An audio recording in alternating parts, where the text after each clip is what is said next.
Hello, hello, hello, bonjour, je suis Jenny Tenengwe, votre juriste avéré. Mes délices de droit, j'espère que vous portez bien, quant à moi, je me porte super bien, alors là, à merveille. Je viens humblement ce matin à vous édifier sur les différents cas de figure auxquels pourrait aboutir une détention provisoire. Ce point va meubler la quatrième partie de notre fameux thème sur la nécessité de protection de l'ordre public et la garantie des droits de l'homme. En rappel, la semaine dernière, j'avais mis l'accent sur la transmission du dossier de l'enquête, ou encore appelé dossier de procédure, au ministère public ou chez le procureur de la République et l'intervention du juge d'instruction, lequel juge d'instruction ordonne la détention provisoire. La détention provisoire, par définition, c'est tout simplement une mesure prise par le juge d'instruction visant à emprisonner une personne contre laquelle il existe des indices concordants ou graves pouvant justifier le fait qu'il ait participé à la réalisation d'un crime ou d'un délit. Alors, le présumé mis en cause étant mis en détention provisoire, deux cas de figure pourraient se présenter. Le juge d'instruction pourra instruire à charge ou à décharge.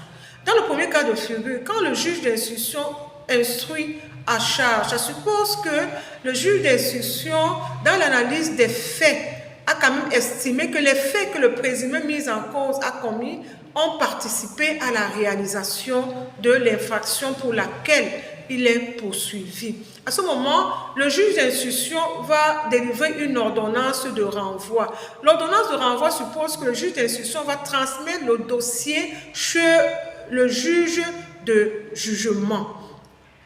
Le juge de jugement peut être celui du TPI en section correctionnelle si les faits que vous avez, l'infraction que vous avez commise relève d'un délit. Il transmet le dossier chez le juge d'instruction du tribunal de première instance en section correctionnelle. Si l'infraction que vous avez commise relève d'un crime, le juge d'instruction va transmettre le dossier chez le juge du jugement du tribunal de grande instance. Parce que ce qu'il faut comprendre, c'est que les infractions sont hiérarchisées en droit pénal. Vous avez les crimes, vous avez les délits et vous avez les contraventions. Alors, il transmet le dossier au TPI, au TGI selon la gravité de l'infraction, qui peut être un crime ou un délit. Alors, le juge de jugement est celui-là même qui va analyser le dossier au fond. Parce que ce qu'il faut comprendre, c'est que le juge d'instruction n'analyse pas le dossier au fond. Il analyse les faits et il peut estimer que vous avez participé, au vu de l'analyse des faits, bien évidemment, il peut estimer que vous avez participé à la réalisation de l'infraction ou non. Le juge de jugement est celui-là même qui va analyser le dossier au fond. Si vous, le présumé, vous mis en cause, vous n'arrivez pas à apporter les arguments, les justifs tangibles qui peuvent vous dédouaner, le juge de jugement va vous condamner. Il va donc vous condamner parce qu'en fait, toutes les preuves seront mises en exergue pour justifier que vous avez participé à la réalisation de cette infraction.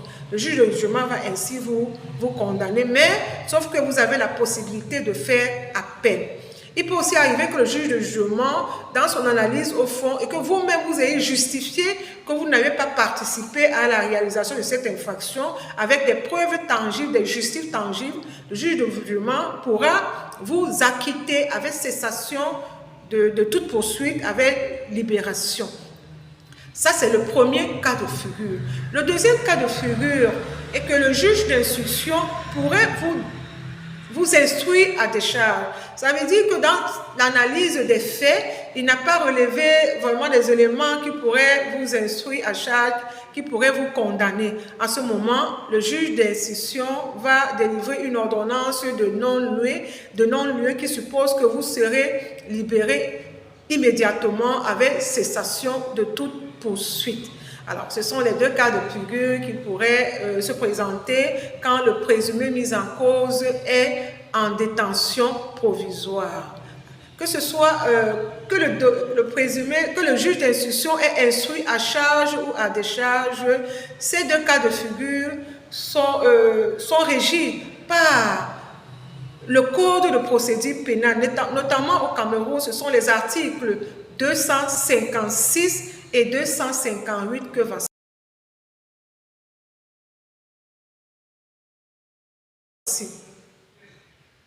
Ces articles du code de procédure pénale camerounais sous-tendent des actions du juge d'instruction qu'il est instruit à charge et délivrance d'une ordonnance de renvoi, ou alors qu'il est instruit à décharge avec délivrance d'une ordonnance de non-lieu.